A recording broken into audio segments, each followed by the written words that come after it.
जय शिवराय. मी दिव्या. आता मी आहे राजमाचीच्या इथे. आपल्याला समोर राजमाची दिसतंय आणि आज आपण मॅगी बनवली आहे सकाळचे नाश्ता म्हणून. खूप भारी व्ह्यू झाला आहे. इकडे आपण टेंट लावलेला. टेंट लावायला खूप भारी जागा आहे इथे. म्हणजे जर तुम्ही कॅम्पिंगसाठी आलात ना राजमाचीवर तर तुम्ही इथे टेंट लावू शकता.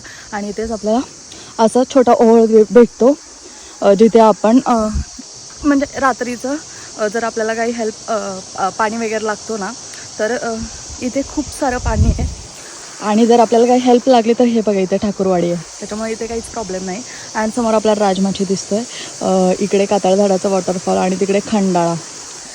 तर खूप भारी वाटतंय. मस्त लोकेशन आहे. आणि ही आपली मॅगी.